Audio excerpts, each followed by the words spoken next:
Naaalala ng binatilyo ang dalawa niyang matalik na kaibigan mula sa dating paaralan. Dati silang magkasama at magkatuwang sa oras ng kagipitan. Ngayon, si Sion na lang ang natira dahil ang isa niyang kaibigan ay kumatos sa ospital. Ang isa naman ay umalis na at hindi man lang nakapagpaalam. Simula noon, nagbago ang ugali ni Sion at naging isang taong may pusong kasing lamig ng yelo sa Arctic. Ang mukha niya ay laging seryoso at malungkot, tila walang gustong makipag-ugnayan sa kanya. Kilala siya bilang isang mahinang bayani, ngunit ang kanyang isip ay hindi mahina.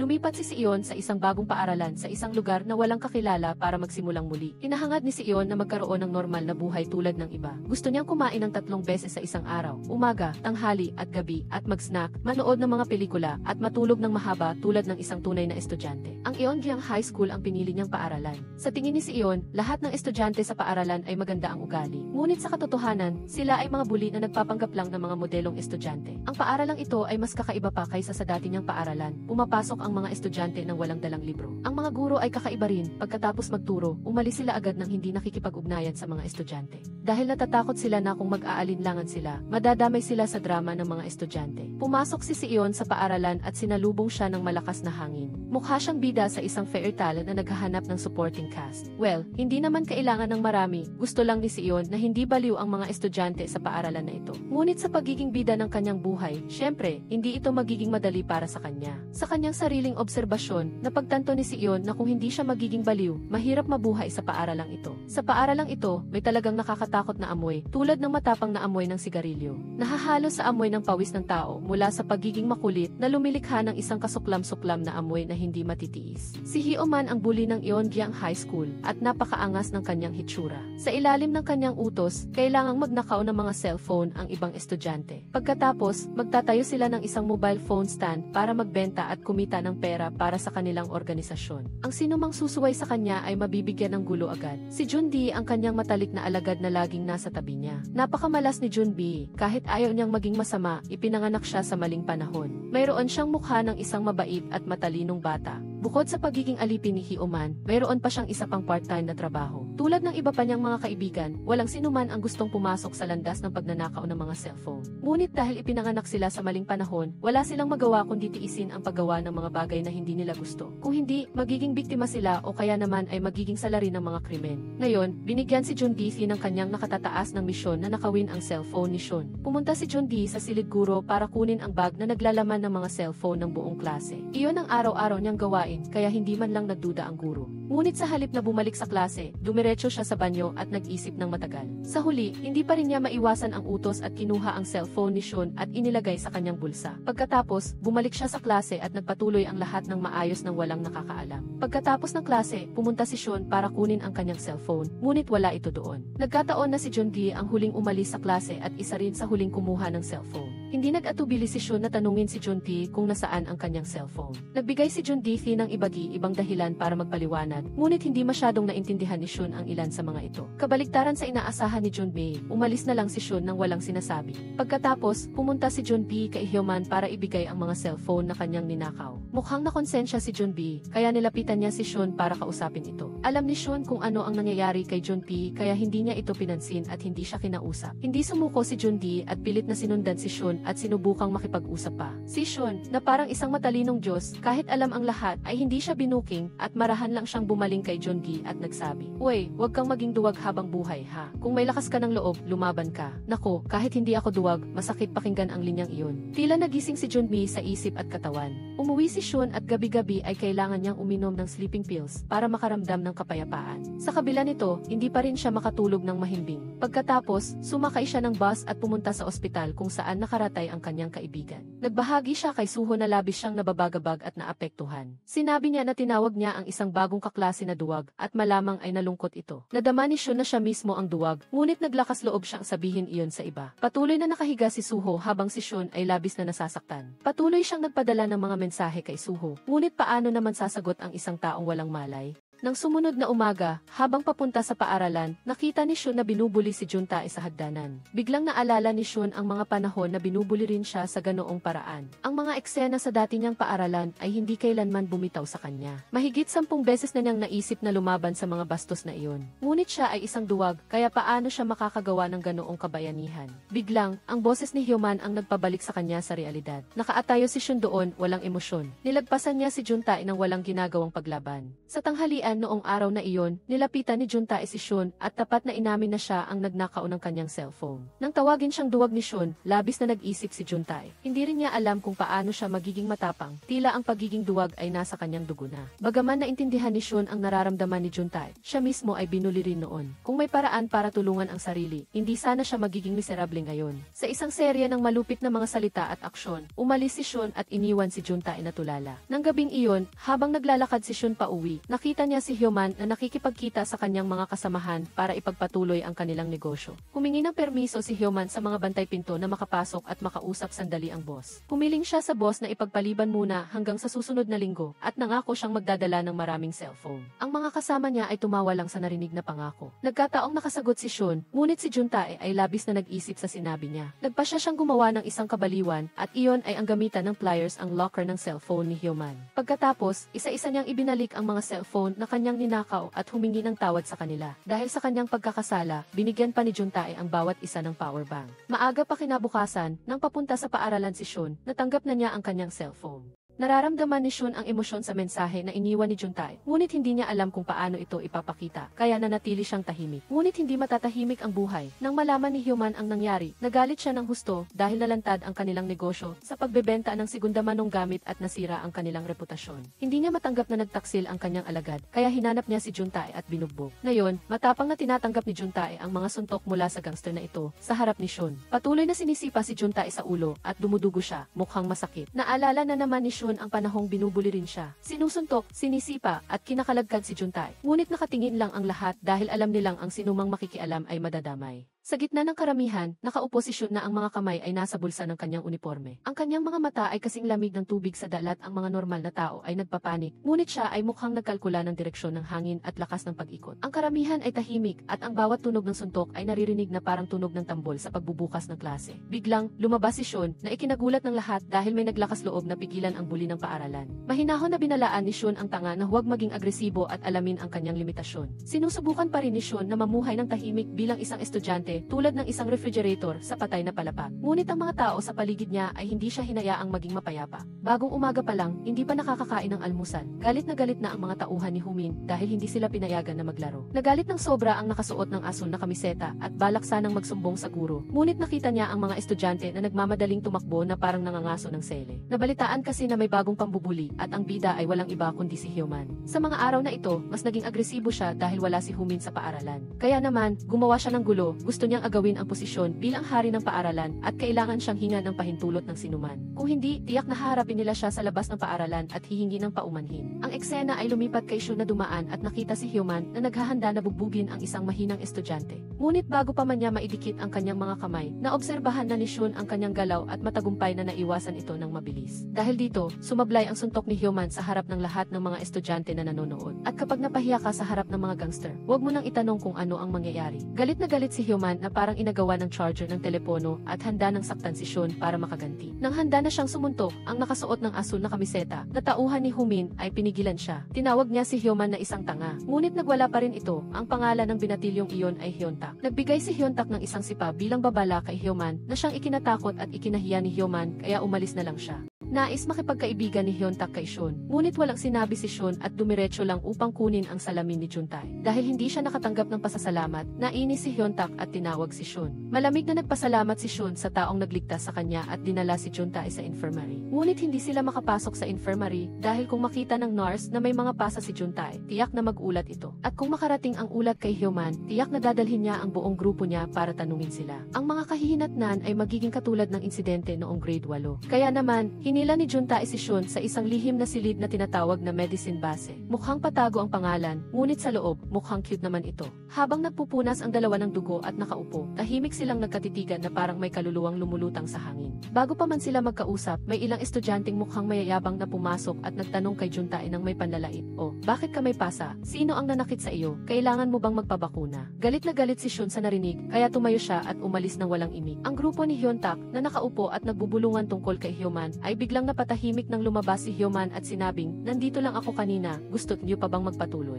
Bago pa man iyon, nagkatinginan na sila ni Hyuntak, ngunit nagawa lang ni Hyoman na magyabang ng kaunti at hindi naglakas loob na makipag-away. Sa pangkalahatan, kasing tapang ng bibig ng mga nagpapanggap na mahirap na presidente, ngunit sa gawa, wala siyang ginawa. Matapos iligtas ni Shun si Juntae mula sa pagkakulong sa storage room, nagkaroon ang dalawa ng kakaibang koneksyon na parang isang destined couple sa isang romantic drama. Sobrang naantig si Juntae kaya bumili siya ng napakaraming bitamina at supplements para pasalamatan si Shun. Dapat talagang purihin ang lalaking ito dahil napansin niya na laging inaantok ang kanyang kaibigan, na parang kinulam ng mangkukulam, kaya namuhunan siya sa mga supplements para mas makatulog ng mahimbing ang kanyang matalik na kaibigan.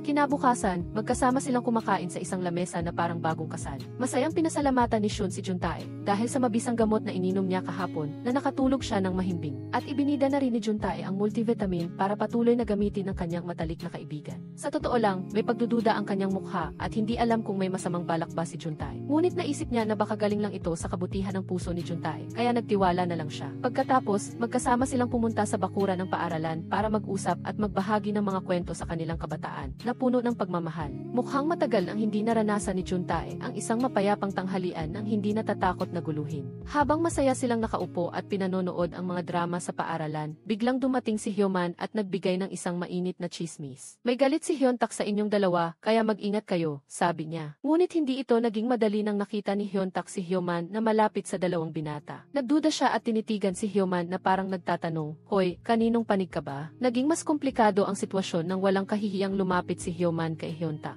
Sinabi niya na nilalapitan niya si Shun dahil nakikita niyang may potensyal ito para maging kanyang paboritong alagad sa hinaharap. Samantala, dahil sa sobrang tensyon, nagpa siya si Shun at Juntae na tumakbo para makaiwas sa gulo. Nang malapit na sila sa kanilang silid-aralan, biglang naihi si Juntae, kaya nagmamadali siyang pumunta sa banyo. Ngunit pagpasok pa lang niya sa banyo, nahuli na siya ng mga tauhan ni Hyoman at hindi na siya nakapag-react. Tungkol naman kay Hyoman, wala nang kailangang sabihin, dumiretso siya sa silid ni Hyuntak at sinira ang lahat ng napakabilis, kasing bilis ng pagbabago ng isip ng isang ex. Nang hindi bumalik sa klase ang kanyang kaibigan at ang kanilang homeroom teacher ay hindi nag-aalala, nabalisa si Shun. Sa huli, kinuha niya ang kanyang telepono at tinawagan ang kanyang kaibigan, ngunit hindi niya ito makontak. Sa sandaling iyon, lumitaw si Hyoman at nagkunwaring inosente. Sinabi kay Shun na dinukot ng mga tauhan ni Hyuntak ang kanyang kaibigan. "Dali, puntahan mo na siya at iligtas, bago pa mahuli ang lahat," sabi niya. Alam ni Shun na ang mapanlinlang na plano ay gawa ni Hyoman. Ngunit hindi niya inaasahan na gagawa si Hyoman ng isang maruming laro sa pamamagitan ng pag-uutos sa kanyang mga tauhan na ipagkalat sa buong paaralan na seksyon ay haharapin si Hyuntak sa isang laban. Sa pangkalahatan, ang lahat ng matinding dramang ito ay isang masamang plano ni Hyoman at ng kanyang mga alagad. Ang layunin ay mag-away si Shun at Hyuntak. Sa huli, madali lang siyang mag-aani ng benepisyo at magiging haring buli ng paaral ang puno ng drama. Nahanap ni Hyuntak si Shun at Juntae para kumprontahin sila sa pagsira sa kanyang club room. Nagalit na siya, ngunit lalo siyang nagalit nang sinubukan nilang sunugin ang kanyang gwapong mukha. Patuloy na nandoon si Hyuntak, patuloy na binabanggit ang mga lumang, masakit na karanasan. Nagalit si Shun at nagbalik ang masakit na alaala, tulad ng pagiging block ng isang ex sa Facebook. Dahil dito, nagalit ang dalawang binatilyo at nagsimula silang mag-away ng walang awa.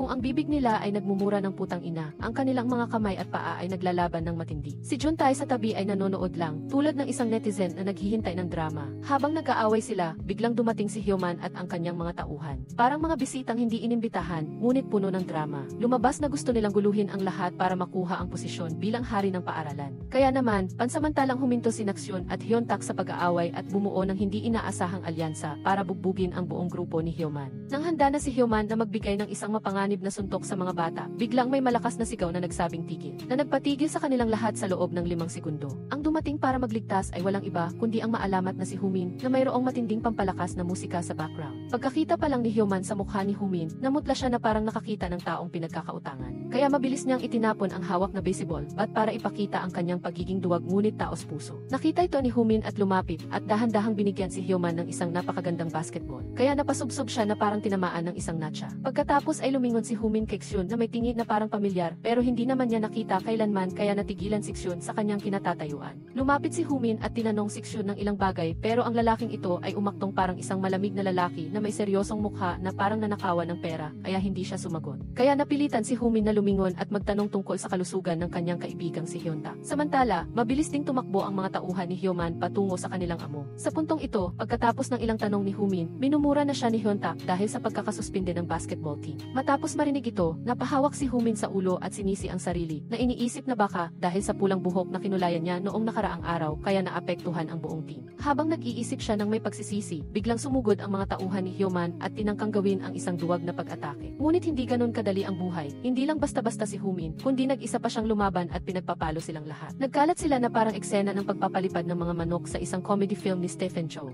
Matapos maresolba ang mga walang kwentang tauhan, biglang lumapit si Hyuntak kay Xion para humingi ng paumanhin sa nangyaring hindi pagkakaintindihan. Ang eksenang ito ay nagpahanga kay Humin na nakatayo sa tabi. Sinamantala ni Humin ang pagkakataon para turuan ang kanyang mga tauhan na dapat silang yumuko at magsorry sa kanilang mga kaibigan ng may kasamang sinseridad at init. Tulad ng mga idol sa social media na humihingi ng tawad sa kanilang mga tagahanga. Ngunit si Xion ay parang yelo, walang pakialam. Tinalikuran niya si Humin at umalis kasama si Juntae ng may kakaibang karisma na lalo pang nagpahanga kay Humin. Dahil hindi lahat ay kayang panatilihin ang ganoong cool na pananalita. Pumasok si Humin sa paaralan na parang isang Korean idol na sinasalubong ng lahat at nagiging masaya ang bawat lugar na pinupuntahan niya. Sinalubong ang lahat na parang isang makulay na team captain. Pagpasok pa lang, tumayo ang mga estudyante at nag-shoot ng mga puso na akala mo ay nagvi-vlog na. Pagpasok sa klase, nakaupo na si Hyuntak na parang isang guro na nagtuturo kay Humin dahil sa hindi paglalaro sa laro. Matapos magsalita ng ilang sandali, itinuro niya ang langit at itinampok ang lamesa na parang nagkukwento sa gabi. Pagkatapos ay nagsimula silang magtalo at magpalitan ng mga salita na parang nagrarap ng walang beat. Habang nagtatalo sila ng may kahihiyan, biglang lumitaw sina Xion at Juntae na parang dalawang guro na naghahanap ng katarungan. Nagpakita sila ng mga mata na walang magawa na parang, malaki na ba kayo para umasal na parang mga bata? At pagkatapos ay nagsumbong sila sa guro tungkol sa dalawa.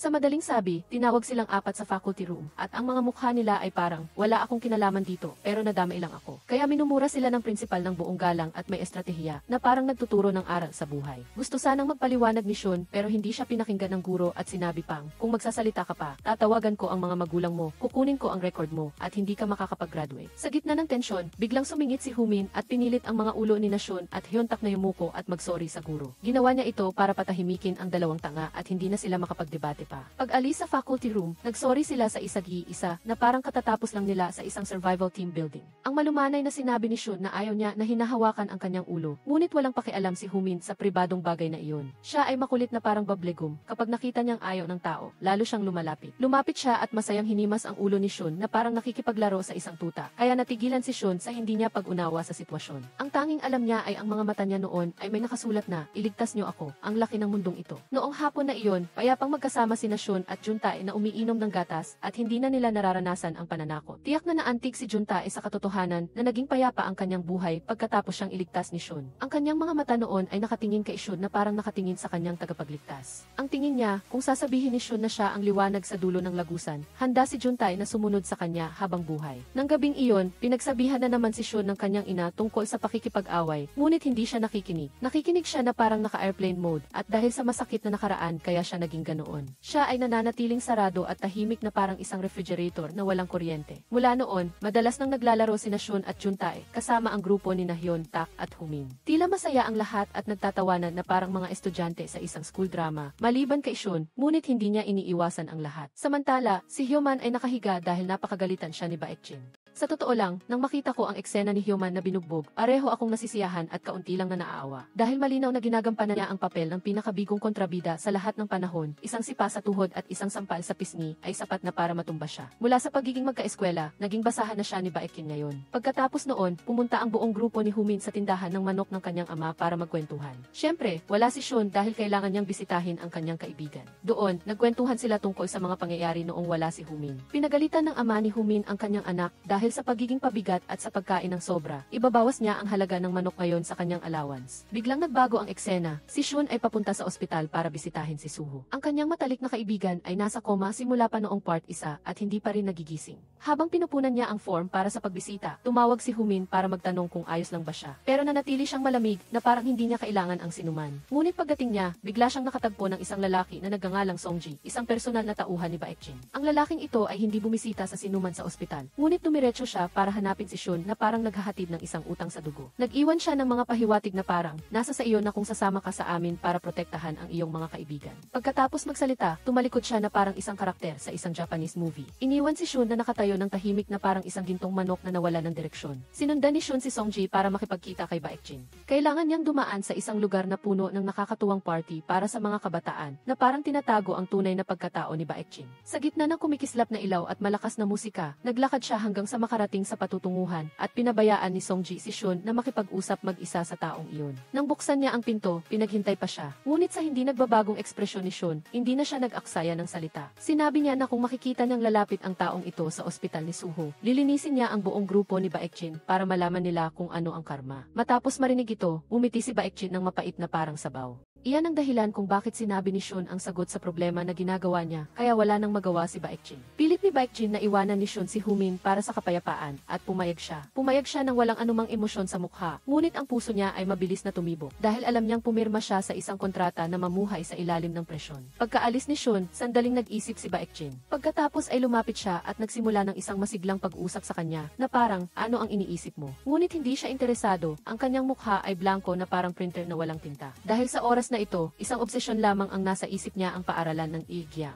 Kaya nagpadala siya ng mga tao para guluhin ang kainan ng ama ni Humin para maibsan ang kanyang galit. Habang nagpupush up si Humin para palakasin ang kanyang mga braso at balikat, nakatanggap siya ng tawag mula sa pulisya na may problema sa tindahan ng kanyang ama. Kaya mabilis siyang tumakbo na parang nasa isang action-packed na pelikula. Pagkakita sa pulis, gusto agad ni Humin na magsorry ang kanyang ama para maayos ang lahat. Pero walang pakialam ang kanyang ama. Kaya ang nangyari doon ay nagpadala ng mensahe si Humin na puno ng hamon. Ipinadala niya ito kay Baekjin na parang, hindi na kami maglalaro, lalaban na kami. Pagkaalis niya, tinawagan ni Baekjin si Humin para mag-set ng araw para maglaban, na parang, kung magkikita tayo at hindi tayo maglalaban, hindi iyon alinsunod sa gangster code. Kinaumagahan, pumasok si Shun sa grupo ng kanyang mga kaibigan na may cool na mukha at nagsabi ng isang hindi inaasahang bagay. Tungkol sa pakikipagkita niya kay Baekjin at sa kanyang desisyon na umalis sa grupo. Gusto niyang magpanggap ang tatlo pa na hindi na sila magkakilala para maiwasan ang gulo. Dahil ang mga lalaki ay hindi dapat nagpapaikot-ikot, tumango agad si Humin. Mabilis na tumalikod at umalis si Shun na may malamig na aura. Agad na sumunod si Juntae na parang isang ninja. Sinasabing hindi siya makapapayat. Hindi niya kayang hayaan si Shun na mag-isa lang magpasa ng lahat. Ngunit para sa isang taong nasa gitna ng isang matinding desisyon tulad ni Shun, kailangan niyang magpanggap na maayos siya. Nagpanggap siyang malakas na parang, ayos lang ako, pero huwag niyo akong tanungin, na parang siya talaga ang gustong umalis sa grupo. Nang araw na iyon, gumalagala si Shun at nakatagpo ng ilang lalaki mula sa ibang paaralan.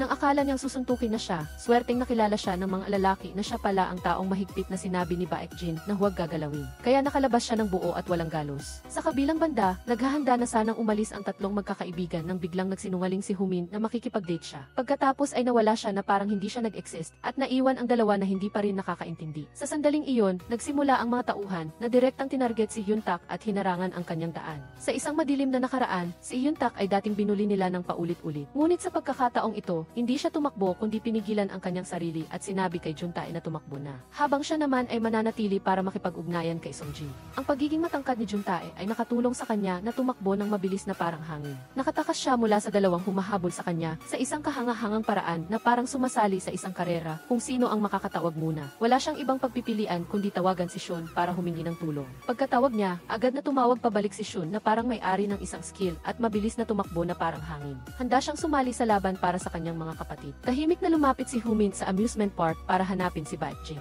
Ang nakakagulat sa part na ito, mag-isa siyang pumunta, walang kasamang tauhan. Isang totoong kwento ng isang lalaking nag-iisa na pumapasok sa isang mortal na laban na parang isang Hollywood action movie sa TikTok. Sinugod ni Humin ang kwarto ni Baekjin at nagbasag ng mga gamit na parang naniningil ng utak. Walang tigil siyang nagbasag ng mga bagay para ilabas ang galit na naglalagablab sa kanyang puso. Pero imbes na magpanik si Baekjin, nag-umpisa pa siyang magbigay ng sermon. Tahimik siyang nagkwento na itinuturing pa rin niya si Humin na kanyang matalik na kaibigan at gusto niyang bumuo ng alyansa. Pero walang pakialam si Humin, mabilis siyang sumagot ng, gago kang aso, at walang awa na tinanggihan ang alok na alyansa. Gayunpaman, ang mukha ni Baekjin ay makapal pa rin na parang bulletproof mask, at kalmado siyang nagsabi, ikaw ang gago. Pagkatapos ay nagtanong siya pabalik ng isang tanong na tumama sa puso ni Hyuntak, ayos lang ba siya? Matapos marinig iyon, nagalit si Humin at umalis agad para maiwasan ang negatibong enerhiya. Ngunit sa totoo lang, nag-alala siya sa kanyang mga kaibigan. Ngunit pagkalabas niya ng pinto, napalibutan siya ng mga tauhan ni Baekjin na parang langaw na dumidikit sa bagoong. Kaya napilitan si Humin na ipakita ang kanyang pagmamahal at pagmamalasakit. Ngunit sa pamamagitan ng kanyang mga kamay at paa, binuwag niya ang mga ito ng paisa-isa na parang pumapatay ng lamok na nag-iisang kinalaban ang buong grupo. grupo. Sa rooftop naman, si Hyuntak ay bugbog sarado ni Songji. Binugbog siya ng walang awa na parang naglalaro sa super hard mode. Samantala, si Jundu ay nakakulong na parang manok na niluluto. Mukhang may personal na galit si Songji kay Hyuntak kaya patuloy niya itong sinusuntok habang hindi naman niya ginagalaw ang kaawa-awang si Junbi. Hindi na makatayo si Hyuntak sa bugbog. Dahil dito, nababalisa si Junbi sa patuloy na pambubugbog sa kanyang kaibigan. Patuloy na lumalaban si Humin sa ibaba na parang isang malakas na toro. Binubugbog ang mga tauhan ni Baekjin hanggang sa matumba sila. Nang dalawa na lang ang natira, biglang pinakawala ni Baekjin si Humin na parang gumagawa ng mabuting gawa. Nagalit si Humin at gusto niyang bumalik para bugbugin siya uli. Pero pinili niyang magpigil at umalis dahil nasa panganib ang kanyang mga kaibigan. Iniwan niya si Baekjin na nakatayo at nakangiti at mabilis siyang tumakbo patungo sa kanila. Kasabay nito, nakita ni si Iyon ang pambubugbog sa kanyang kaibigan sa pamamagitan ng tawag sa telepono, kaya mabilis siyang tumakbo patungo sa lugar kung saan inaatake ang kanyang mga kaibigan.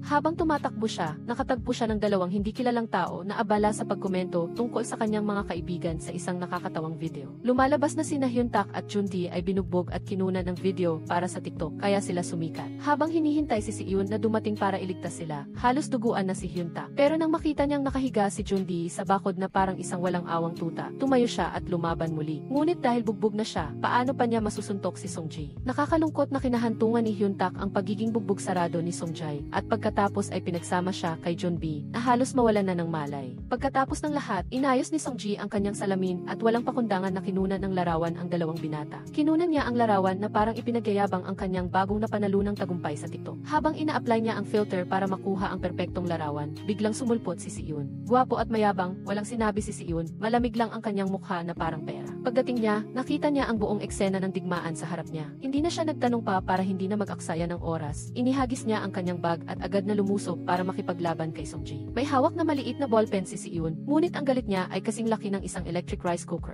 Patuloy na sinaksak ni Siun si Songjay, ngunit mabilis itong nasalo ng lalaki. Itinapon niya ang panulat at kinutya ang ating bida sa pakikipaglaban gamit ang panulat na parang babae, na ang ibig sabihin ay dapat na nakikipaglaban siya ng walang armas. Pagkatapos ay nag-away ang dalawa na parang mga bata na naglalaro ng League of Legends na may mababang kalusugan. Naglaro si Songji ng marumi at sinuntok si Siun na naging dahilan upang matumba siya sa lupa. Ngunit hindi sumuko si Siun, ginamit niya ang lahat ng kanyang magagawa para lumaban. Nagtapon siya ng paso para mawala ng paningin ang pulang buhok na lalaki. Tinanggal niya ang salamin nito at sinaksak ang binti nito na naging sanhi upang sumigaw ito ng malakas na nakakatawa.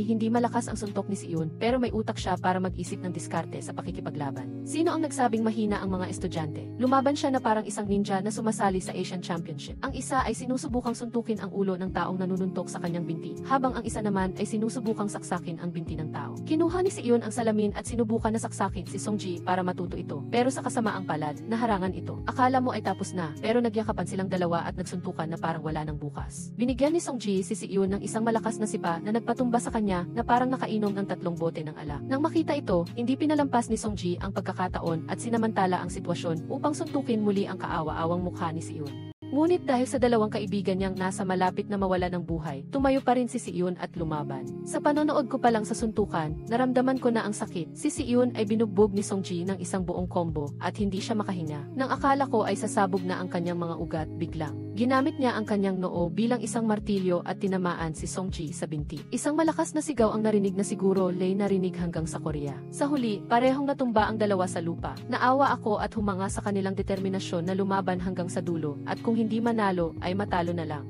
Narito ang highlight ng dumating si Humin na may tunog ng sirena ng pulis na nakakabingi, tumakas ang mga nambubuli. Nakita niya si Siun na nakahiga sa gitna ng kaguluhan na may malungkot na mukha na parang nasa isang psychological action film na may genre ng trahedya. Habang nasa pagitan ng kamalayan at kawalan ng malay, inakala niyang si Humin ay si Suho. Bumulong siya ng isang pangusap na nakakadurog ng puso, nakipag-away na naman ako, na nagpatumba sa kanya. Si Hyuntak naman ay nagtuturo ng martial arts secrets sa pinakamahina sa grupo, si Juntae. Ang kanyang pagtuturo ay mukhang isang wellness dance lesson. Samantala, abala si Humin sa pagbabahagi ng mga kwento kay Siun na nagbubunyag ng mga nakaraang kaganapan habang nag-uusap sila. Nabanggit lang na si Hyuntak ay isang tunay na profesional na atleta ng taekwondo. Ngunit ang buhay ay hindi tulad sa TikTok. Sa isang araw na magkasama sila ni Humin, na aksidente si Hyuntak. Napunit ang kanyang ligament na nagtapos sa kanyang karera at nagpatakbo sa kanya sa ospital na parang emergency call para sa serbisyo militar. Pagkatapos tingnan ang x-ray, umiling ang doktor at sinabi na hindi na siya makakabalik sa martial arts at kailangan niyang magretiro ng maaga. Matapos Matapos marinig ito, umiyak ang ina ni Hyun-tak na parang bida sa isang huling episode ng isang Korean tragedy film. Si Hyun-min naman ay natrauma sa pangyayaring ito hanggang ngayon. Sa tuwing nakikita niya ang mukha ni Hyun-tak, nararamdaman niya ang pagkakasala na dumadaloy na parang isang high tide. Iyon din ang nagpagtanto kay Hyun-min ng maraming bagay sa buhay. Habang lumilikha ng mabigat na kapaligiran, nagdagdag din si Seo ng kanyang saloobin. Sinabing nagkaroon siya ng isang kaibigan na tulad nito. Nagising si Seo sa bahay ni Hyun-min, nalaman niyang buhat-buhat siya ni Hyun-min at tumakbo ng matulin para makatakas. Samantala, hinahabol si Song-jae ng pulis tulad sa isang crime movie sa primetime. Inakala ni Hyun-min na magpapasalamat si Seon, ngunit hindi, sa halip ay sinumbatan siya ni Seon. Bakit hindi ni Hyun-min tinapos ang laban at sa halip ay pinili niyang tumakas? Kung tumatakas siya, mananatili na lamang ang lahat ng bagay na tulad nito. Pagkatapos nito, sinabi ni Hyun-min na siya at si Baek-jin ay mga kaibigan lang noong bata pa na may malungkot na nakaraan tulad ng isang tutubi. Sabi niya at ang eksena ay naging tensyonado hanggang sa tumawag si Hyun-min kay Baek-jin upang tanggapin ang pagkatalo. Inisip niya na gusto lang makita ni Baek-jin ang kanyang pagkabigo at manahimik tulad ng isang bola ng asin na nahulog sa disyerto. Marahil ay hindi ganoon ang nararamdaman ni Baek-jin sa kanyang puso. Pero sumang-ayon din siya sa katahimikan na tipikal ng isang Korean drama. Dumating si Baek-jin sa istasyon para sunduin si Song-ji matapos siyang palayain.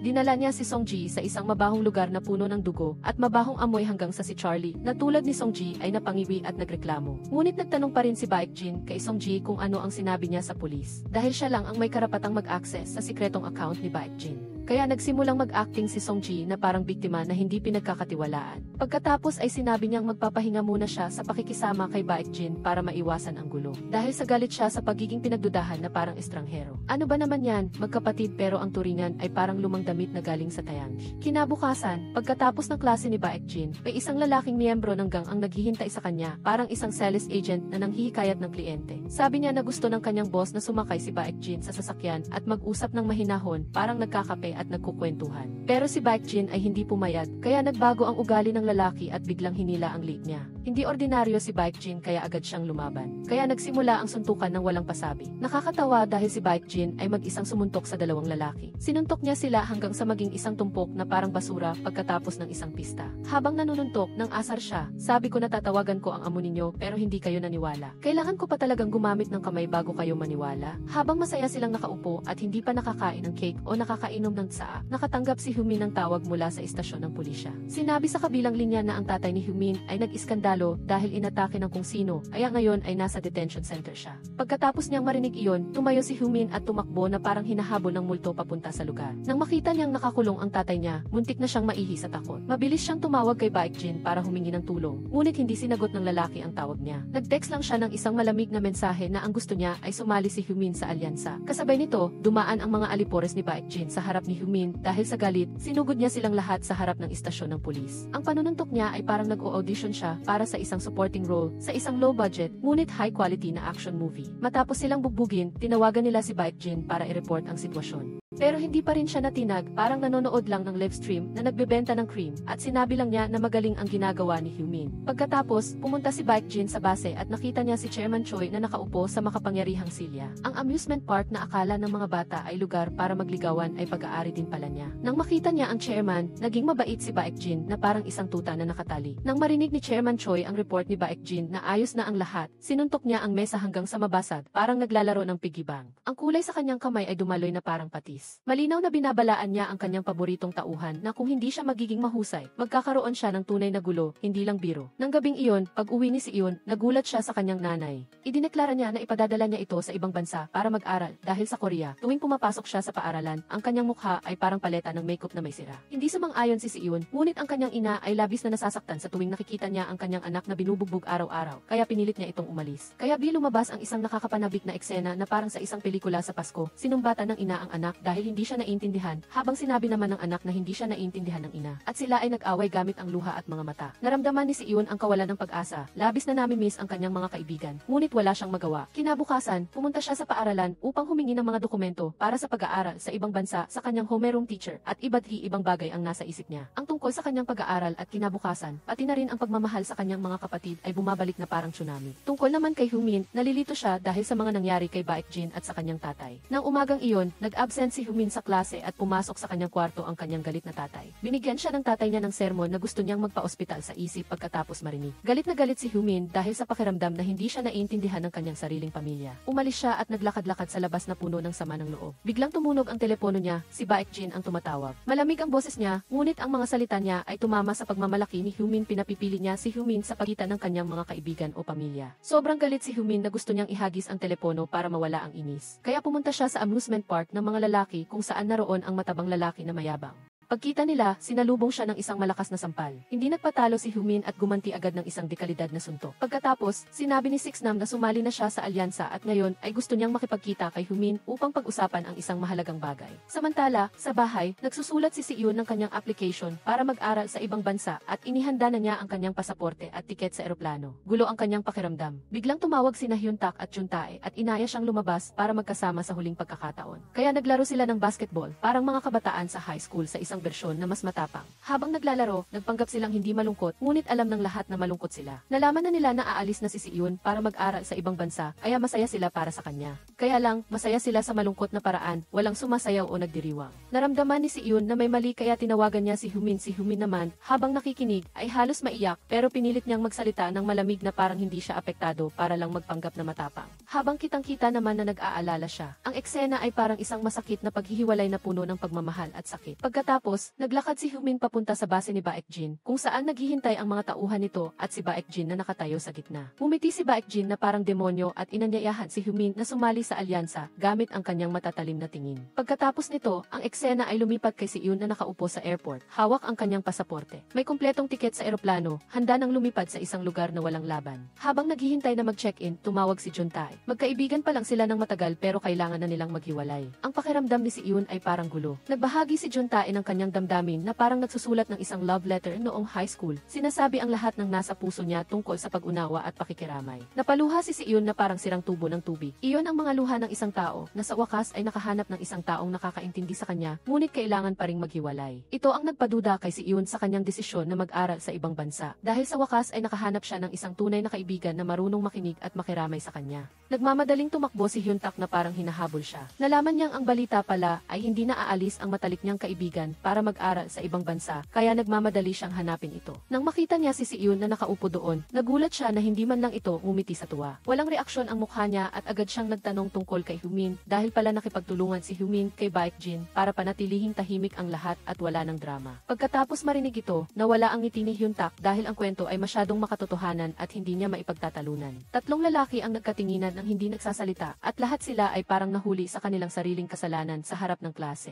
Habang nag-aalala ang tatlo para sa kanilang nawawalang kaibigan, formal na nagsimula si Humin sa kanyang karera bilang leader ng gang. Pagkapasok pa lang niya, nakasagupan niya agad ang isang lalaki na mukhang mahina, ngunit mabilis ang kamay. Siya ang unang sumugod at sinuntok si Humin ng ilang beses. Ngunit si Humin ay nanatiling tahimik na parang bato, kaya akala niya ay isang manikin ito. Hindi niya alam na nagpapanggap lang si Humin na hindi niya pinapansin ang kalaban at hinihintay niya itong magkamali sa posisyon. Pagkatapos ay naglabas siya ng mabilis na combo, sinuntok siya ng paulit-ulit na parang nagbabayo at binugbog siya hanggang sa hindi na siya makahingi ng tawad. Ang mga tao sa paligid ay natakot nang makita nilang sinusuntok ni Humin ang lalaki na parang nag-endorso ng boxing gloves, kaya tumakbo sila para pigilan siya. Ngunit ang mukha ni Humin ay nanatiling malamig na parang industrial freezer. Matapos ang pangyayari, nagpunta si Humin kay Baekjin. Naglabas si Baekjin ng isang makapal na sobre na puno ng pera at inabot ito sa kanya. Nagtaka si Humin kung anong plano ng lalaking ito dahil bigla siyang nagbibigay ng pera sa gitna ng sikat ng araw. Naramdaman niyang parang minamaliit siya at binibigyan ng pera para manahimik. Ngunit ang totoo, iyon ay pera para sa multa ng tatay ni Humin na nasa istasyon ng pulis. Tinitigan ni Humin ang sobre at naramdaman niya na ang bigat ng pera ay parang bato. Hindi dahil sa bigat nito, kundi dahil parang isang alok ito na ibenta ang kaluluwa kapalit ng pera. Ayaw niya itong tanggapin dahil naramdaman niyang parang binabayaran siya para gumawa ng mas masasamang bagay sa hinaharap. Kahit ganoon, kinuha pa rin niya ito at tumalikod, umalis sa maruming lugar na iyon na hindi maipaliwanag na galit. Paglabas niya, nakita niya ang isang grupo ng mga estudyante na nag-aaway. Inakala niya na totoong away iyon, ngunit isa pala itong alaala mula sa nakaraan. Ito ang eksaktong lugar kung saan dating tumayo sina Humin at Baekjin noong bata pa sila. Nakita nila ang parehong sitwasyon at dahil sa malungkot na alaala na iyon, nasira ang pagkakaibigan nilang dalawa. Kinabukasan, pumunta ang grupo sa bahay ni Humin para hanapin siya. Ngunit kahit anong tawag at katok nila, walang sumasagot. Nagbabalak na silang umalis nang biglang lumabas ang tatay ni Humin.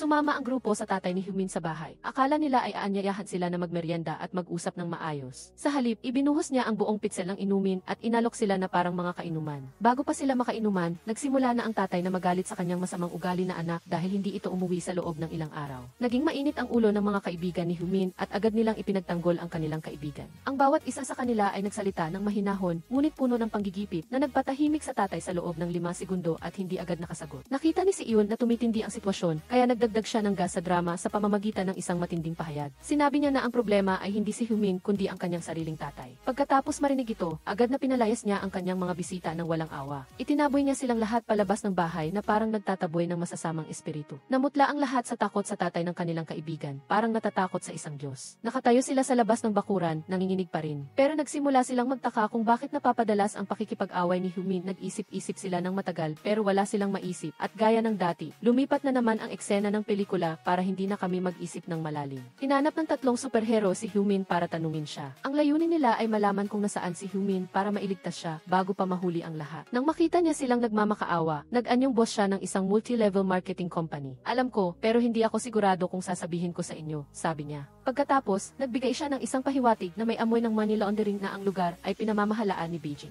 Ang lugar na iyon ay pinapatakbo ni Chairman Choi na hindi ordinaryong tao. Siya ay isang kilalang kriminal na ginagamit ang lugar na iyon para mag-money laundering na ginagawa itong malinis na parang naghugas ng gulay sa mineral water. Kumuha siya ng isang grupo ng mga kriminal para magtrabaho doon, arehong para mapanatili ang lugar at para gumastos ng pera. Sa pangkalahatan, lahat ng bagay ay may peking liga na dahilan. Bukod pa rito, nagnanakaw din sila ng mga sasakyan, inaayos at ginagawang bago, at ibinebenta para kumita na parang isang estratehikong negosyo. Alam ng pulisya ang mga bagay na ito, ngunit hindi nila ito pinapansin dahil wala silang malinaw na ebidensya. Kaya, malaya silang nagpapatakbo ng kanilang negosyo at walang sinuman ang gumagalaw sa kanila.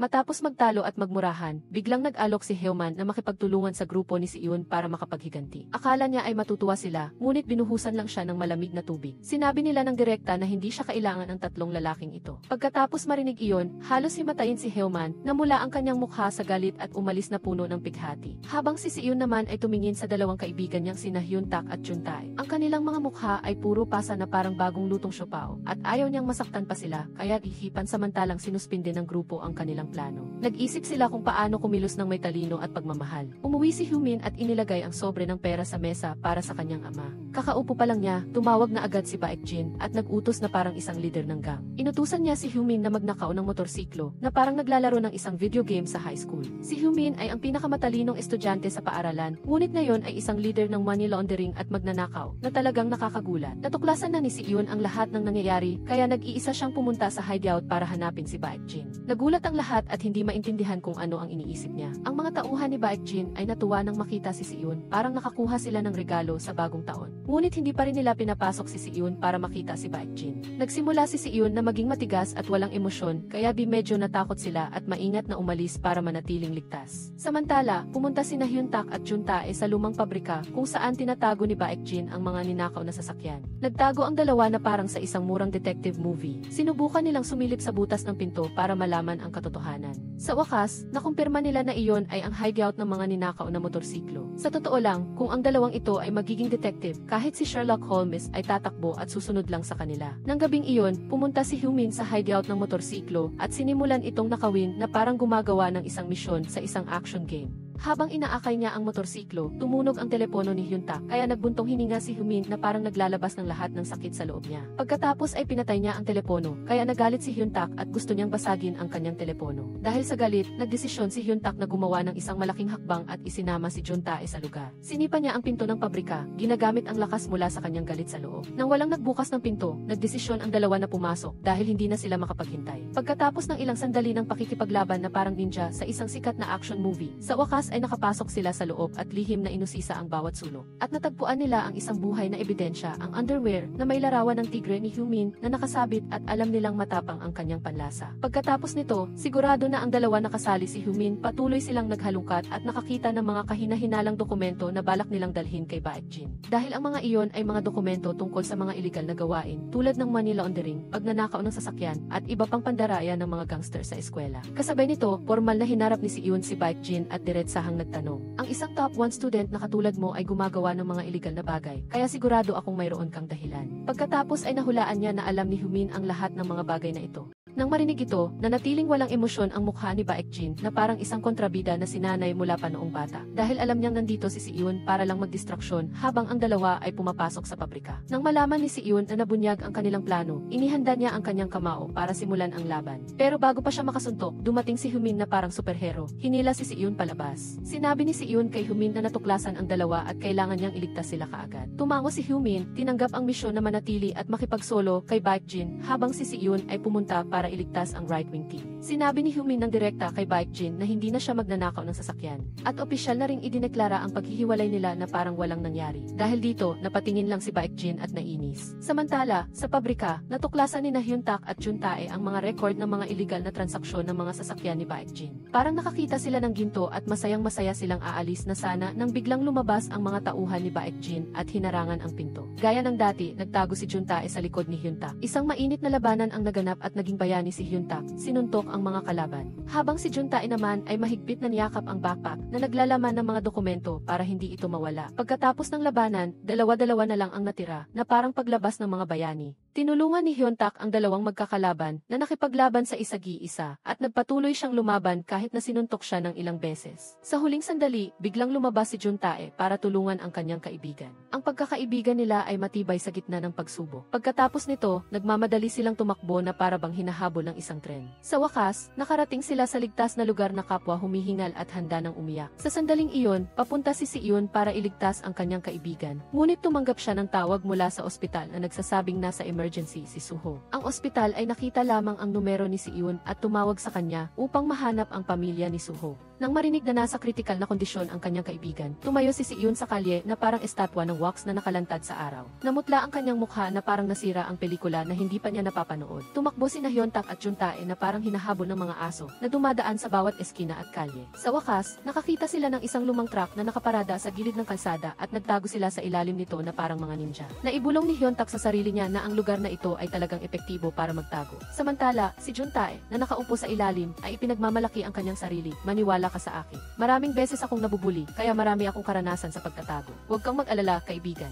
Pagkatapos tumawa ng malakas na parang nanalo sa loto, akala nila ay ligtas na sila at pwede na silang tumakas kasama ang mga dokumento. Ngunit bago pa man matuyo ang kanilang luha sa pagtawa, biglang hinila si Juntae na parang may humahatak sa kanyang binti. Nakita ng isang kalaban ang dalawang binata na nakahiga sa ilalim ng sasakyan at agad silang hinabol na parang nasa survival game. Tinarget ng isang lalaki si Hyuntak at pinalo siya hanggang sa malubhang masaktan. Samantala, hinahabol naman ng isa si Juntae na ang tanging layunin ay kunin ang mga dokumento. Nakakatuwa na pagkatapos niyang makuha ang mga dokumento, hindi pa rin niya tinantanan si Juntae at sinuntok pa niya ito habang sinasabi, kukunin mo ba ang mga dokumentong ito para sa tae ha? Nang marinig ang mga salitang iyon, gusto nilang bumagsak at ang dalawa ay binugbog na parang mga manok na nahulog sa kulungan at hindi man lang sila makapagsalita dahil sa sakit. Habang ang dalawang binata ay malapit ng maging mga hindi pinangalanang pangalawang karakter, dumating si Humin sa eksena. Nakita niya ang kanyang mga kaibigan na nakahiga na parang mga dahon sa huling bahagi ng taglagas. Nagalit siya at tumingin sa kanila na parang mga mortal na kaaway. Pagkatapos, walang sabi-sabi, isang kalaban ang sumugod at sinuntok si Humin. Naglaro pa sila ng maruming laro kung saan isang lalaki ang sumasakay sa motorsiklo at lihim na binangga siya mula sa likod. Ngunit mabilis na umiwas si Humin na parang isang ninja at gumanti siya sa pamamagitan ng pagsipa sa lalaking nasa harap niya na tumilapon diretso sa pader. Hindi pa tapos ang lahat. Ang lalaking nakamotorsiklo ay bumalik na may dalang baseball bat upang paluin si Humin. Ngunit hindi umiwas si Humin, sinuntok niya ang helmet ng lalaki. Isang malakas na tunog ang narinig at ang helmet ay tuluyang nabasag.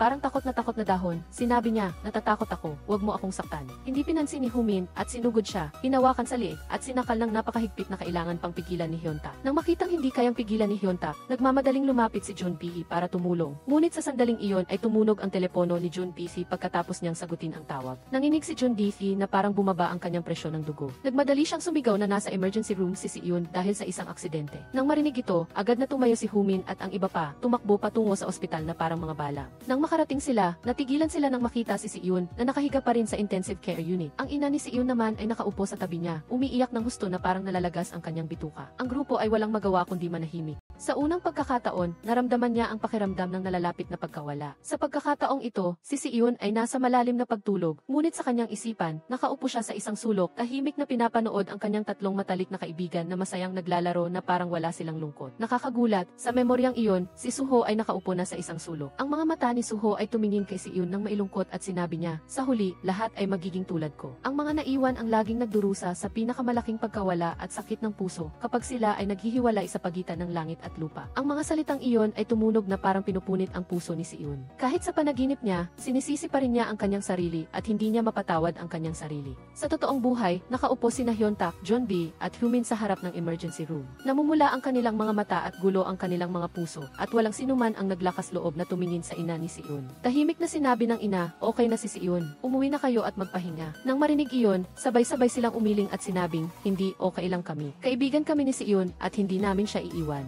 Akala nila ay nakakaantig ang sinabi nila, ngunit biglang nagbago ang isip ng ina ni Si-eun. Umiiyak siya habang nakikiusap sa kanila na huwag nang makipagkaibigan kay Si-eun. Pagkatapos nilang marinig iyon, natigilan ang buong grupo na parang nabato at hindi nila alam kung dapat ba silang umiyak o tumawa. Sa masakit na sitwasyon na ito, wala silang magawa kundi lunukin ang kanilang mga luha. Sa unang pagkakataon, naramdaman nila kung gaano sila kawalang lakas sa harap ng sakit ng isang matanda. Samantala, natuklasan ni Baekjin na may nawawalang pahina sa notebook ng iligal na benta ng kotse. Nakasimangot siya na parang nawala ng sertipiko ng pagmamay-ari ng lupa at inutusan niya ang kanyang mga tauhan na hanapin ang mga salarin sa anumang paraan bago maging mas masama ang sitwasyon. Ang kanyang mga mata ay madilim at puno ng galit lalo na kay Humin. Mula sa kanyang tingin, alam mong nagpaplano siya ng paghihiganti sa madaling panahon, mga kaibigan. Nang umuwi si Humin sa umagang iyon, nakita niya ang kanyang sarili. Patuloy pa rin ang pagpaparatang ng kanyang ama sa kanya tulad ng dati. Ngunit ang kanyang mga kamay ay abala sa pagluluto ng kanin na parang tahimik na tinatanggap ang pagbabalik ng kanyang matigas ang ulo na anak. Habang kumakain sila, inihagis niya kay Humin ang isang piraso ng isda sa isang walang pakundangan na paraan na parang sinasabi, heto, kumain ka na, baliw na bata, para mawala na ang galit ko. At habang hindi pa lumalamig ang pagkain, inilabas ng matanda ang tumpok ng pera na iniwan ni Humin sa lamesa noong nakaraang araw at itinulak ito sa harap ng kanyang anak na sinasabing ibalik ito. Hindi siya interesado kung paano kinita ng kanyang anak ang pera, ngunit determinado siyang huwag gamitin ang pera na iyon. Nakaupo si Humin na tahimik na parang bato, walang imik, at nagpatuloy ang kanyang ama sa pagsasabi na noong umaga, may dumating na kaibigan niya. Buset ang boses niya, dahil sa grupo, may isang lalaking mukhang matino, ngunit naglakas loob na turuan siya. Ngunit pagkatapos ay bumuntong hininga siya, sinasabi na si Humin ay napakaswerte dahil may mga kaibigan na naghahanap sa kanya nang mawala siya. Samantala, siya ay nag-iisa at walang nagmamalasakit sa kanya. Ang matatag na pagkakaibigan na iyon ang tunay na mahalaga at dapat pahalagahan habang buhay. Nang marinig ito, nagsimulang lumuha si Humin, hindi dahil sa pinagalitan siya, kundi dahil sa sakit na unti-unting umaapaw sa kanyang puso. Dahil alam niya sa kanyang puso na siya ang naglagay sa kanyang mga kaibigan sa panganib. Dahil sa kanya, ngayon ay walang malay si Si-eun sa intensive care unit. Sa sandaling iyon, umiyak si Humin na parang isang bata na nawala ng pinakamahalagang bagay sa mundo, mga kaibigan. Nagbago ang eksena at makikita si Si-eun na nakahiga pa rin, walang malay at namumutla sa intensive care unit. Samantala, tahimik na nakaupo si Jeonbi sa bus, hawak ang isang piraso ng papel na may mga tala tungkol sa insidente ng motorsiklo at ang kanyang puso ay puno ng pag-aalala. Naalala niya ang malamig ngunit mainit na mga mata ni Si-eun at nagtaka kung ano ang dapat niyang gawin sa gulo na ito. Pagkatapos ng mahabang pag-iisip, nagpa siya si Jeonbi na dalhin ang papel sa istasyon ng pulisya upang mag-ulat. Umasa siya na makahanap ng pag-asa sa gitna ng kaguluhan at sinabi niya nang may pag-aalinlangan na mayroon lamang siyang tala. Gayunpaman, tumanggi ang pulis na imbestigahan ang kaso na nagsasabing walang mga resibo o konkretong ebidensya. Mukhang sumusunod siya sa tamang proseso, ngunit ang mukha ng pulis ay malinaw na may masamang hangarin. Parang bagong graduate sa isang masterclass sa pag-arte, sinimulan niya ang mental manipulation kay Jeonbi. Sinubukan niyang kumbinsihin si Jeonbi na iwan ang papel para sa karagdagang investigasyon. Ngunit ang kutob ni Jeonbi ay tumunog na parang isang fire alarm. Mabilis niyang kinunan ng litrato ang papel at tumakbo palabas ng mabilis, baka mawala siya. Sa sandaling umalis si Jeonbi, bumuntong hininga ang pulis at ipinakita ang kanyang tunay na mukha. Sa katunayan, siya ay isa rin sa mga kasabwat sa iligal na operasyon ni Baekjin. Bago pa man makahinga si Jeonbi ng maluwag, inabangan na siya ng mga tauhan ni Baekjin. Hinabol nila siya, nahuli, at dinala sa isang madilim na sulok at binugbog na parang isang punching bag. Sinunog pa nila ang papel ng mga tala at inakala nilang tapos na ang lahat. Ngunit personal na dumating si Baekjin at tinanong si Jeonbi kung kinunan niya ng litrato ang papel. Habang nagtatanong, sinabi niya na ang papel ay walang silbi. Ngunit kalmado na sinagot ni Jeonbi, sabi mo hindi mahalaga, ngunit bakit ka natatakot na mayroon ako nito? Bakit mo ako hinahabol at sinusunog ito? Sa sandaling iyon, si Jeontu ay binugbog, puno ng dugo, ngunit nanatiling matatag at hindi sumuko. Hiniling niya na pakawalan nila sina Humin at Hyun-tak bago niya burahin ang mga litrato. Agad siyang sinipa ng mga lalaki na parang isang bola, at si Jeonbi ay walang nagawa kundi takpan ang kanyang ulo at tiisin ang sakit. Sa kanyang puso, naisip niya, basta maprotektahan ko ang aking mga kaibigan, okay na ako. Sa sandaling iyon, lumitaw si Songji. Naglakad siya palabas at tumigil ang mga tauhan sa kanilang ginagawa. Tumingin si Songji kay Jeonbi, bumuntong hininga at sinabi sa kanya na dapat siyang sumunod. Sinabi rin niya na umalis na siya sa alyansa, Ngunit si Junbi ay marami pa ring sinasabi. Pagkatapos marinig ito, matigas na sinagot ni Junbi, ayaw kong sumunod. Pagkatapos nito, tumawa si Songji at sinabi na ang batang ito ay walang alam ngunit nagiging kahanga-hanga. Pagkatapos nito, walang sabi-sabi, sumugod si Songji at sinuntok ang lahat ng mga lalaki na parang isang punching bag na parang naglalabas ng stress sa katapusan ng linggo. Nang dumating si Humin at Hyuntak tapos na ang lahat. Nakaupo si Junbi sa lupa at si Songji ay nakabantay sa tabi niya na parang isang ayaw na bodyguard. Dali-daling tumakbo si Hyuntak at Humin kay Junbi nang huminto si Humin. Tiningnan niya si Songji nang may pagpapahalaga, ngunit hindi niya alam kung paano magsalita ng mayabang.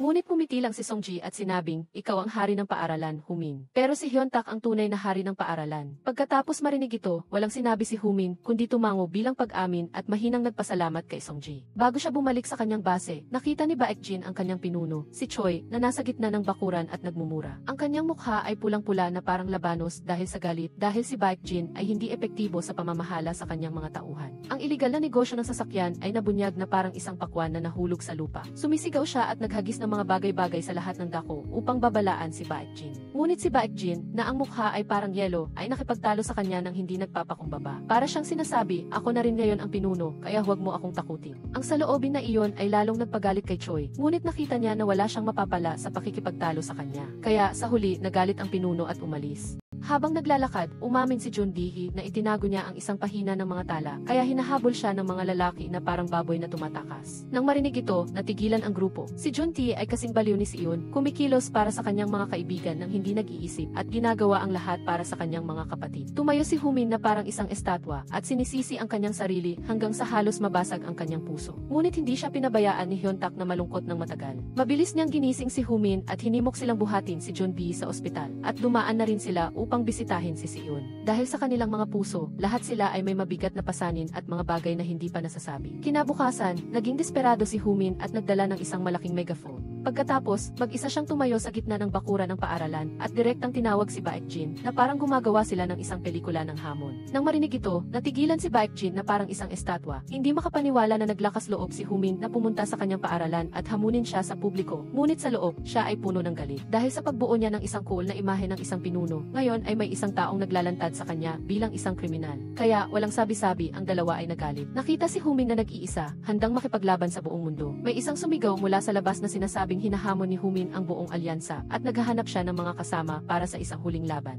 Narating ni Humin ang buong bakuran ng paaralan at ang kapaligiran ay naging mainit na parang isang huling laro ng football. At sa sandaling iyon, ang tunay na mukha ng paaralan ay unti-unting lumabas. Isang lugar ng panunupil kung saan kung may isang taong sapat na matapang upang tumayo, ang mga batang may kaunting paggalang sa sarili ay hindi mag-aatubili na sumama sa kanila, mga kaibigan. Si Seon ay walang malay pa rin at tahimik na lumapit si Humin sa isang sulok. Tumayo siya doon, pinagmamasdan ang kanyang matalik na kaibigan na walang malay at puno ng pagsisisi ang kanyang puso. Pagsisisi sa lahat ng dinala niya sa kanila sa spera ng karahasan na ito. Pagkatapos, nakilala niya ang ina ni Seon. Sa puntong ito, yumuko si Humin at humingi ng paumanhin sa ina ng kanyang kaibigan at pagkatapos ay tumalikod at umalis. Naunawaan niyang ayaw na siyang makita ng ina ni Seon, ngunit tinawag siya ng babae at tahimik na ipinaliwanag ang lahat. Lumalabas na si Seon ay hindi malubhang na aksidente, ngunit siya ay nasa shock at nawala ng malay. Kailangan niya ng oras upang magpahinga at magpagaling. Ang oras kung kailan siya magigising ay nakasalalay sa kanyang kalooban. Sa kanyang isipan, si Seon ay hinihila ni Suho na parang isang kaibigan na ayaw umalis. Hinawakan ni Suho ang kamay ni Seon at nais niyang manatili siya sa malabo na mundong ito. Ngunit si Seon ay may malay pa rin at naaalala niya ang kanyang pamilya, ang kanyang mga kaibigan at lahat ng konektado sa kanya.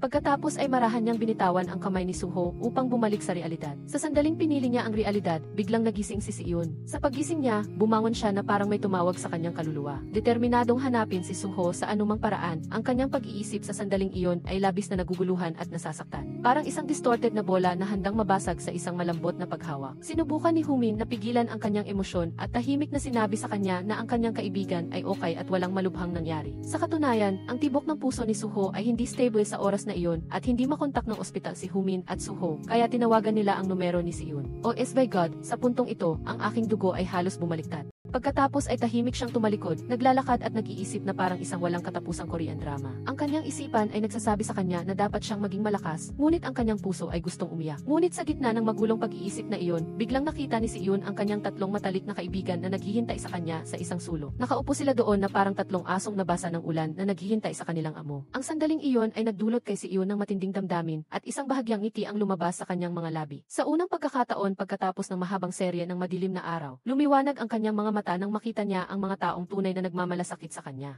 Si Junti ay handa ng umiyak dahil inakala niya na si Si-eun ay namatay na tulad ng sa mga eksena sa pelikulang pandigmaan. Agad namang sinabi ni Humin na ang mga lalaki ay hindi dapat umiyak dahil gising na si Si-eun. Ngunit agad namang binigyan ni Si-eun si Humin ng malamig na katotohanan. Nakita kitang umiyak na parang ulan kahapon, tapos ngayon ay nag-uutos ka na. Tumawa ang grupo at gumaan ang kanilang mga puso. Kahit nagising pa lang si Si-eun, hindi niya nakalimutan ang mahalagang bagay. Agad niyang tinanong ang kanyang mga kaibigan, ano ang gagawin natin kay Baekjin ngayon? Na may determinadong mga mata na parang gusto niyang tapusin na ang lahat. Pagkatapos na tuluyang gumaling si Si-eun, nagpunta sila sa lugar kung saan magaganap ang malaking labanan. Puno ng sigasig, handa silang makipaglaban sa alyansa na parang isang blockbuster na pelikula. Nagbago ang eksena kay Song-ji. Alam ng lahat na siya ang pinakapinagkakatiwalaan na miyembro ng alyansa ni Baekjin. Inimbitahan siya ni Si-eun na kumain, ngunit ang kanyang mukha ay puno pa rin ng galit na parang nanalo siya ng jackpot, ngunit nawala ito. Habang kumakain, nagreklamo siya, galit pa rin ako at galit pa rin ako. Ngunit si Si-eun ay nagpakita ng isang walang malay na mukha na parang inaantok at natatakot upang manipulahin siya. Marahan siyang humingi ng paumanhin kay Song-ji at nag-alok na makipagtulungan na parang nagbuhos siya ng pulot sa kanyang tainga.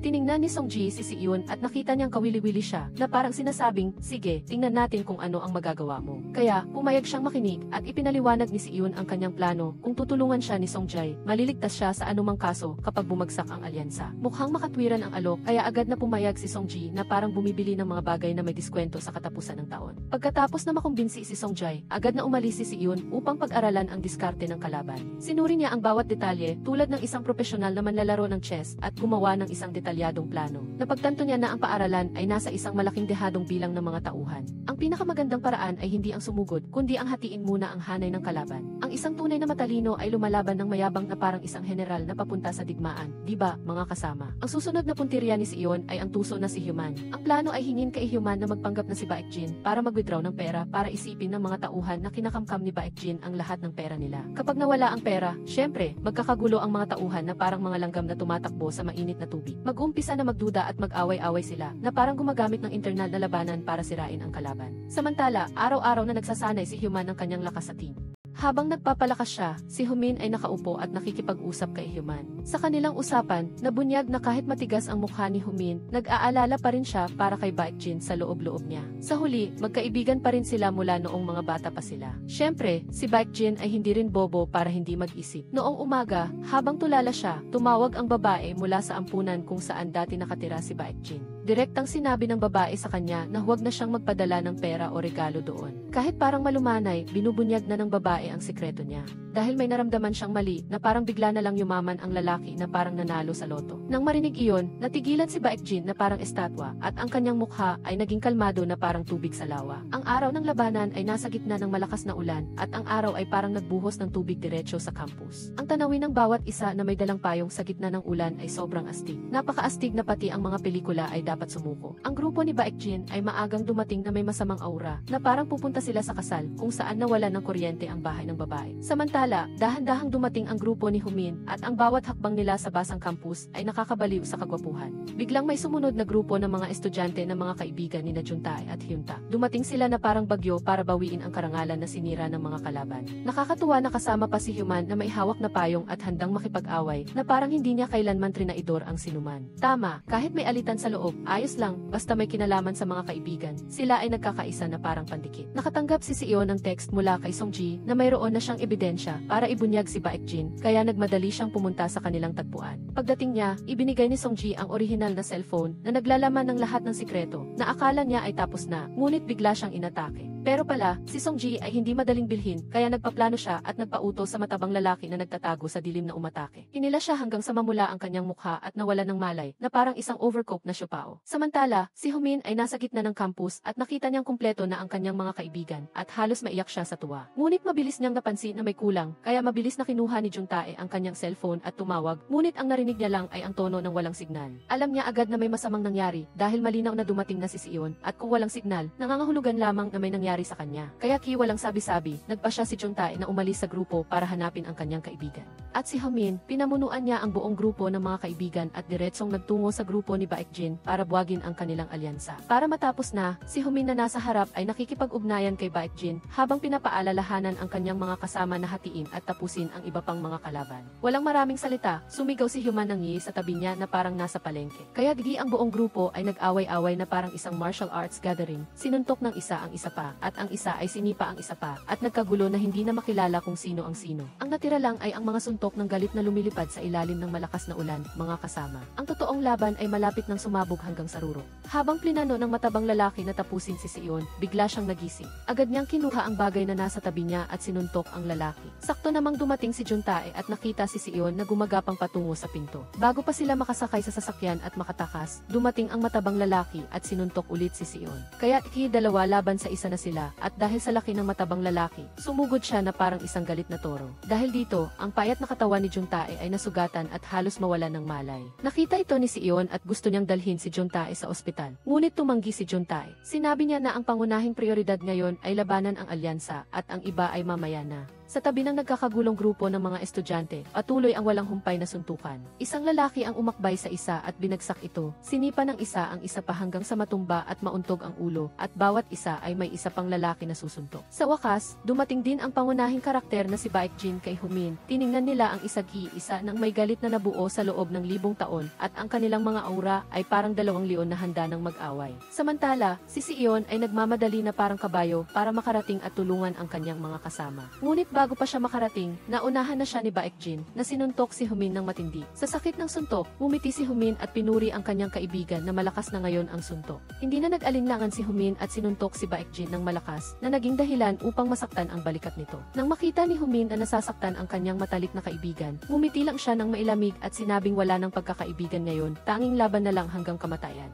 Nag-away-away sila at walang humpay na sumusuntok ang bawat isa sa mukha ng isa, at ang tunog ng ouch ay umalinggaw sa buong campus na naging sanhi ng sakit ng ulo ko sa pagtingin sa kanilang sakit. Tapos, bigla na lang natamaan si Humin ng isang knockout punch mula kay Baekjin at bumagsak sa lupa na parang isang sako ng buhangin. Nakita ito ng isang lalaki mula sa alyansa at sumigaw na nanalo na si Baekjin. Nang makita si Baekjin na nakatayo sa gitna ng campus na parang huling boss, tumigil din sa pakikipag-away ang iba. Nagdeklara si Baekjin na simula ngayon, formal lang sasali ang Ganghan High School sa alyansa, at kung sino ang hindi sumusunod, lumabas at ayusin ito. Sa sandaling iyon, lumabas si Sion na parang bida sa isang pelikula na may hawak na matulis na baton sa kanyang kamay. Ang kanyang mukha ay seryoso, at ang kanyang aura ay sumasabog na parang isang kinatawan ng katarungan na nagdulot ng takot sa mga manunood. Ngunit ito ay isang laban sa pagitan ng dalawang malaking tao, kaya walang sinuman ang nangahas na mamagitan at nanood na lang sila ng tahimik. Maghanda ka para sa isang labanan na walang awa, kung saan isa lang ang makakatayo at makakaalis. Nakita ni Baekjin na hindi umaatras si Sion, kaya namula ang mukha niya sa galit at sinubukang ipakita ang kanyang pagiging bully, na parang sinasabing hindi siya takot sa kahit sino. Ngunit itinago niya ang isang kamay niya sa manggas at sinuntok si Sion na parang isang semi-pro boxer. Si Sion, na dati ay mahina, ay lumaban na ngayon na parang isang tunay na bayani. Sa bawat pag-iisip sa kanyang mga kasama, lalo siyang naging masigasig na lumaban hanggang sa dulo. Dahil sa dami ng kalaban, inakala ng lahat na malapit nang bumagsak si Sion. Alam niyang hindi niya matatalo ang lalaking ito kung maghaharap sila, kaya inilipat ni Sion ang kanyang focus sa mga paa nito. Nag-away-away silang dalawa na parang ito na ang huling pagkakataon na makikipaglaban sila. Nang makita ko si Baekjin na mayabang, gusto ko siyang kagatin ng ilang beses para lang mawala ang galit ko. Sinuntok ni Sion si Baekjin sa mga paa ng sunod-sunod, at ang mga paa nito ay nabali. Akala ng mga kasama ni Sion na nanalo na sila ng kaunti, ngunit nagkamali sila. Si Baekjin ay parang binigyan ng karagdagang lakas, at kahit masakit, pilit pa rin siyang tumayo. Tiningnan niya si Sion ng matalim na parang gusto niya siyang kainin. Si Eon ay tila nagbigay ng lahat ng kanyang lakas sa laban, kaya siya ay naging mahina at nanatili na lang sa kanyang posisyon. Ang masakit na suntok ni Baekjin ay nagpatumba kay si Eon. Si Eon ay hindi gaanong malakas dahil hindi siya madalas mag-ehersisyo tulad ni Baekjin. Ang plano na saktan ang kamay o paa ni Baekjin ay napag-usapan na nila. Ito ay ang tanging paraan para matalo siya dahil siya ay kasing lakas ng isang kalabaw. Pagkatapos ma-overpower ng husto, pilit na bumangon si Eon at hinawakan ang paa ni Baekjin. Plano niyang saktan ang paang iyon para hindi na ito makapanakit ng iba. Ang sakit na naramdaman ni Baekjin, pilit niyang itinulak si Eon, ngunit wala na siyang lakas. Bawat suntok ni Eon ay parang paghihiganti para sa kanyang mga kasama. Si Baekjin ay nadama na ang sakit, ang kanyang mga paa ay masakit at ang kanyang katawan ay parang pinaghihirapan ng libu-libong sakit na nangyari sa kanya sa sandaling ito. Sa huli, ginamit niya ang lahat ng natitirang lakas niya, hinila si Eon at sinuntok ito. Si Eon ay wala na ring lakas at bumagsak sa sahig. Ang mga tauhan ni Baekjin ay ngumiti na parang nanalo na ang kanilang leader. Ang mga mata ni Baekjin ay puno ng galit na parang gusto niya kainin ang kabilang tao. Sa huli, napagtanto niya na mula simula hanggang wakas, tinatamaan siya sa kanyang mga kahinaan.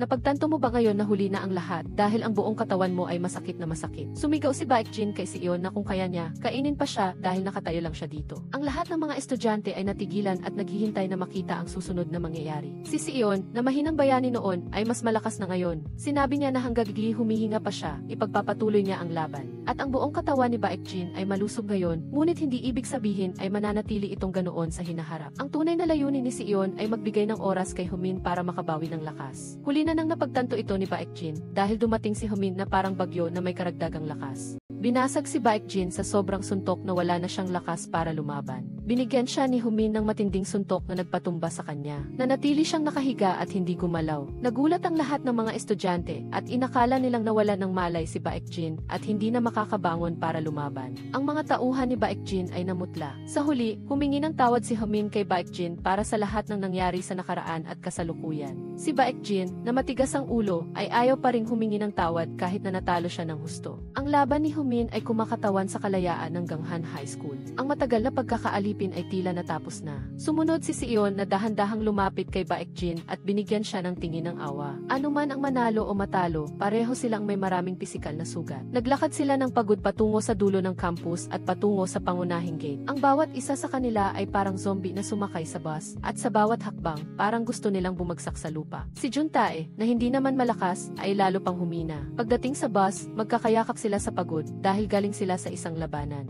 Ang unang laban na iyon ay nagpagod sa kanila, ngunit nagdala ito ng kapayapaan sa paaralan. Pagkatapos ng summer vacation, pumasok na sila sa bagong school year, at ang mga dating inosenteng estudyante ay mukhang mas matanda na. Si Baekjin, pagkatapos ng labanang iyon, ay nawala na sa paaralan at walang sinuman ang nakakaalam kung nasaan siya. Walang nakakaalam kung saan siya nagpunta o kung ano ang ginawa niya, at ang paaralan ay naging kakaibang payapa. Si Eon ay nananatiling mahiyain at malamig, at palagi siyang nakatingin sa malayo. Nakita ni Humin ang kanyang kaibigan na nakaupo mag-isa at malungkot, kaya lumapit siya at hinaplos ang ulo nito. Marahil ang pinakamalaking pagbabago kay Eon ay hindi na siya nainis kapag hinahaplos ang kanyang ulo na parang bata. Tumalikod siya at ngumiti ng magiliw na parang natuto na si Eon na maging kalmado sa lahat ng bagay. Bigla siyang nabigla sa isang tawag sa telepono. Dinala niya ang kanyang 4 na kaibigan sa isang lugar. Ang mga mata ni Eon ay biglang lumiwanag na parang mga ilaw ng kotse. Napag-alaman na si Suho ay nagising mula sa mahabang pagtulog at nakaupo sa wheelchair, naghahanap ng kanyang mga kaibigan. Pinapaalalahanan ni Humin si Eon na magmadali na at makipagkita sa kanyang kaibigan na naghihintay sa kanya. Kinailangan ni Eon na huminga ng malalim para magkaroon ng lakas ng loob na lumapit sa kanyang kaibigan na matagal na niyang hindi nakita. Kilala ng lahat si Suho at siya lang ang hindi nakakakilala sa mga taong iyon, kaya nagtataka siya at nagtanong. Sa sandaling iyon, napaiyak si Eon at sinabing sila ang mga matatalik kong kaibigan sa bago kong paaralan.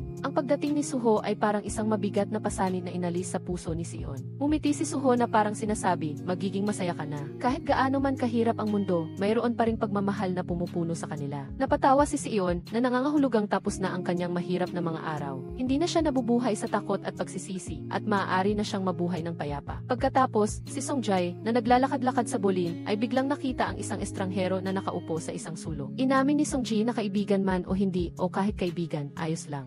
Ang sagot na iyon ay tila nagustuhan ng lalaki kaya hinayaan niya akong palitan si Baekjin. Pero mas mataas na antas ito ngayon dahil nagtatrabaho siya sa isang lugar na kumikita ng pera at masaya pa. Sabi ni Songji na mukhang luma ang lugar, ngunit kinuha pa rin niya ang business card. Nang aalis na siya, bigla siyang naalaala kaya tinanong niya kung nasaan na si Baekjin. Ang lahat ay nagmukhang naguguluhan na parang aso na umiling. Nagbago ang eksena at umiiyak silang lahat nang malaman na namatay na si Baekjin. Kahit na hindi nila alam kung kailan, paano, o bakit siya namatay, umiyak pa rin sila. Okay, dito na nagtatapos ang pelikula. Pakibigay kami ng 3 segundo para mag-subscribe sa channel para suportahan kami.